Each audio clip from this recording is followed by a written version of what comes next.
It was just another busy afternoon in the heart of the city. The streets buzzed with people going about their day, some in a hurry, others just taking in the sights. Among them was Chef Marcus, a well-respected cook known for his incredible soul food. His restaurant sat on the corner of a lively block, where the smell of smoked brisket and buttery cornbread constantly floated through the air. He had just finished prepping for the dinner rush when he stepped outside for a quick break. That's when he saw something that didn't sit right with him. A young black woman, maybe in her early 20s, stood near the curb, fumbling with her keys as she approached a sleek, jet-black luxury car. She looked confident, but in a relaxed way, like someone used to success, but not needing to flaunt it. Her outfit was stylish, but practical. Her posture straight, her expression calm. Everything about her said she belonged there. But then, out of nowhere, a police officer appeared. He wasn't just any officer. This one had a smug look on his face, the kind that made it clear he thought he had power over everyone around him. His uniform was crisp, his belt stacked with gear, and his walk slow but deliberate. As soon as he spotted the young woman, his eyes narrowed. He didn't approach her with concern, didn't ask her if she needed help.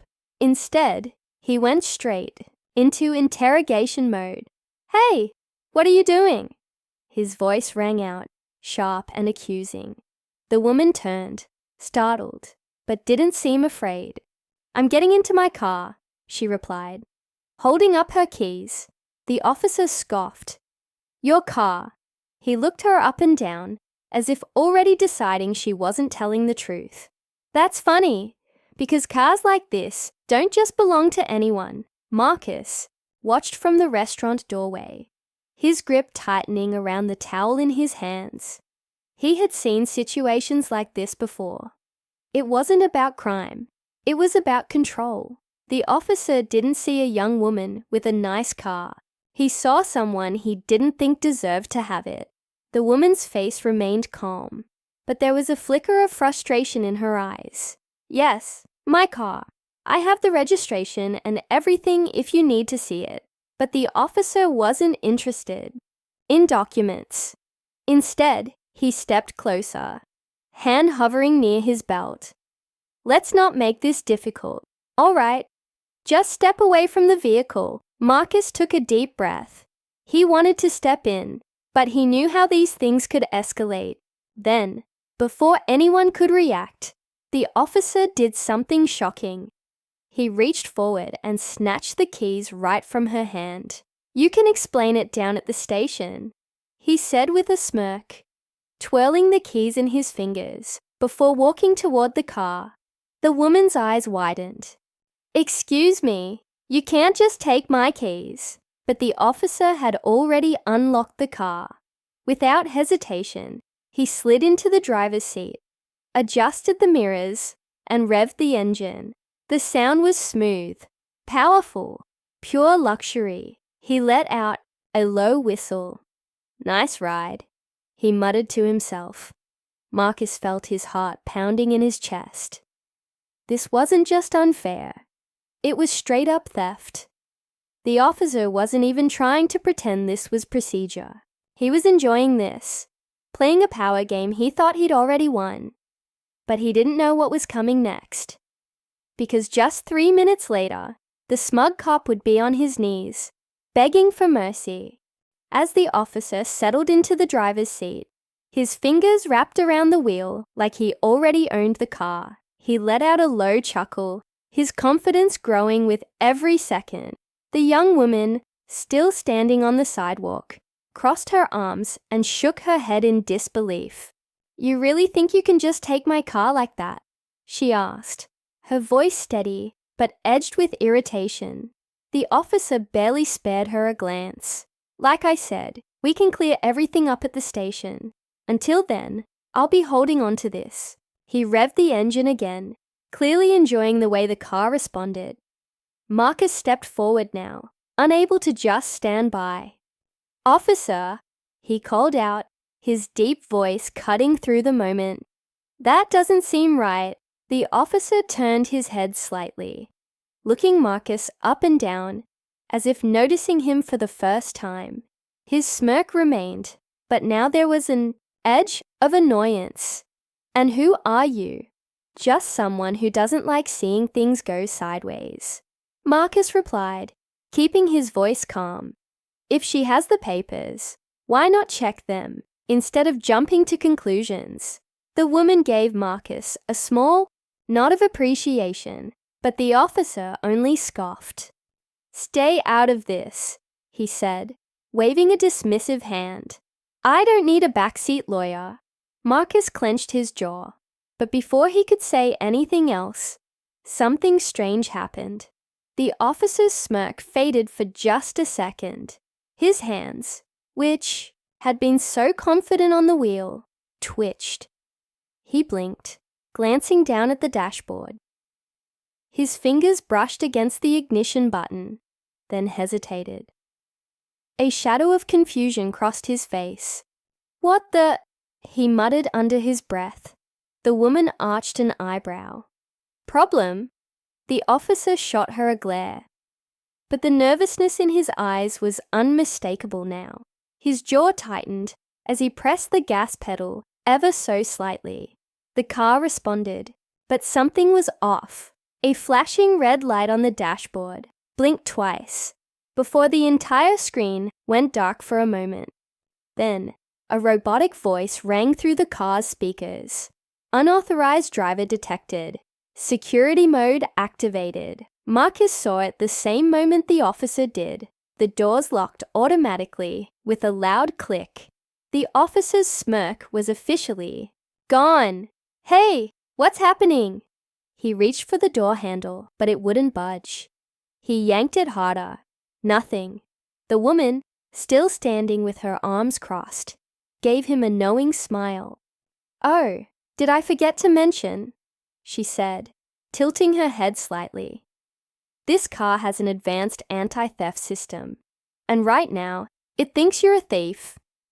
Marcus couldn't help but let out a low chuckle. Well, he said, that's awkward. The officer's face turned red. Turn it off, he snapped. Right now. The woman let out a slow breath, taking her time. I could, she said, drawing out the words. But why would I do that? Inside the car, the officer was officially panicking. He punched the dashboard, but nothing responded. The windows wouldn't roll down. The car wouldn't shift gears. And worst of all, the longer he sat there, the more attention he was drawing. A few people had already stopped to watch, whispering amongst themselves. Marcus leaned against the restaurant's doorway, shaking his head.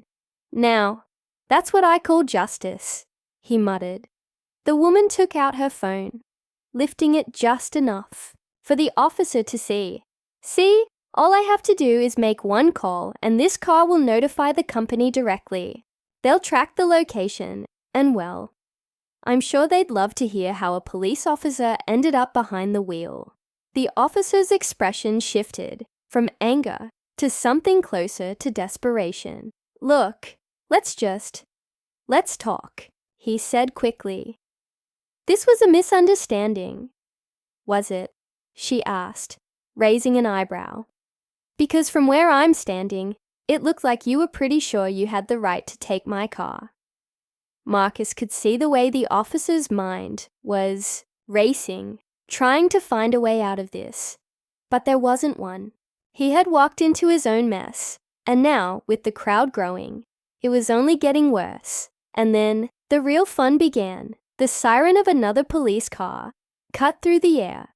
The crowd parted slightly as a second officer stepped out of a patrol car, eyes scanning the situation. This officer looked different. Older, more composed. His sharp gaze landed on the locked car, then on the embarrassed officer inside. The young woman smiled. Perfect timing, she said under her breath. Marcus folded his arms.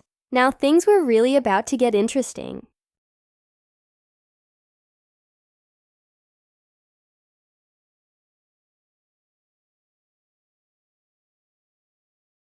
The second officer, a man in his late 40s with a firm but calm presence, walked up to the scene with measured steps. His uniform was crisp, his expression unreadable.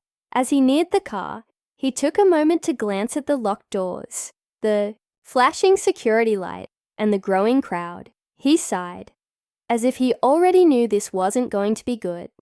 "Officer Daniels," the senior cop said, his voice carrying authority, but not aggression.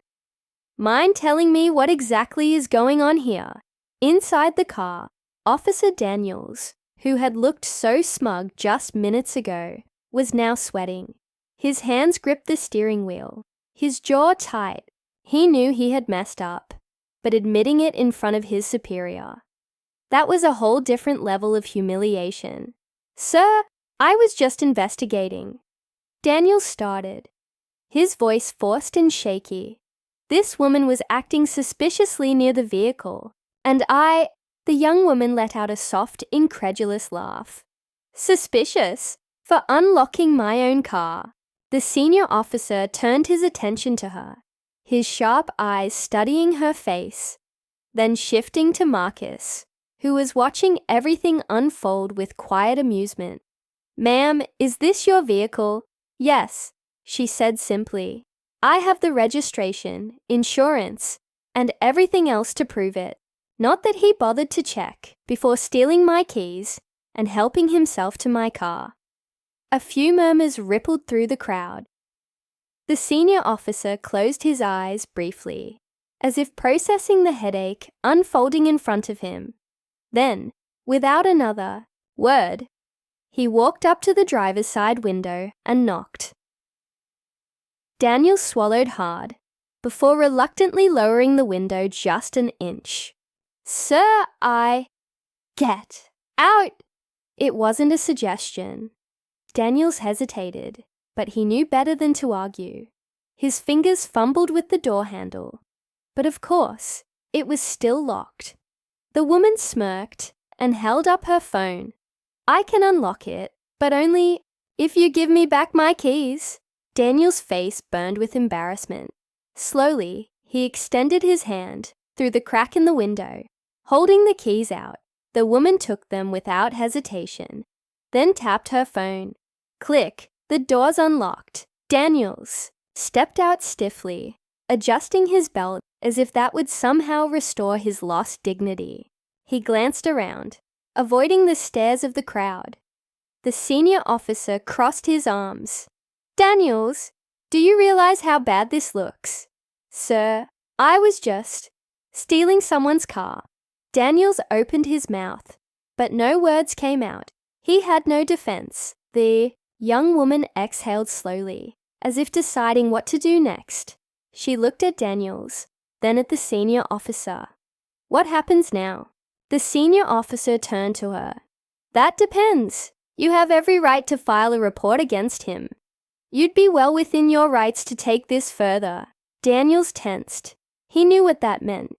Disciplinary action, an official complaint, on his record, possibly even suspension. For a moment, the woman just studied him. Daniels finally met her gaze, and for the first time, there was no arrogance, no smugness, just regret, maybe even fear. She sighed. "I don't have time to deal with paperwork and court hearings," she said. "But I do want something." The senior officer nodded. "Name it." She turned back to Daniels. "I want you to apologize. Right here, right now. Not just to me, but to everyone who saw you do this." Daniels stiffened. He glanced at the crowd, knowing that admitting fault here meant losing whatever respect he had left. But at this point, he had no choice. He swallowed his pride, exhaling shakily before speaking. I'm sorry," he said, his voice quiet. Then, clearing his throat, he tried again. "I shouldn't have assumed. I was wrong." He hesitated, then turned toward Marcus as well. "And I shouldn't have dismissed you either. That was a mistake." Marcus gave him a slow nod. "Took you long enough," he said. but his tone wasn't cruel. The woman studied Daniels for another long moment, then finally gave a small nod. Good. Maybe next time. Think before you act. With that, she turned, unlocking her car properly this time and slipping into the driver's seat. The sleek engine purred as she started it up. Without another glance at Daniels, she pulled away from the curb, leaving behind a stunned silence. The senior officer looked back at Daniels. Go back to your car. We'll talk later. Daniels nodded stiffly and walked off, his posture tense, his head down. Marcus chuckled under his breath, shaking his head. Well, he muttered, guess there is still some justice in the world. And with that, he stepped back inside his restaurant, the smell of good food wrapping around him like a familiar embrace.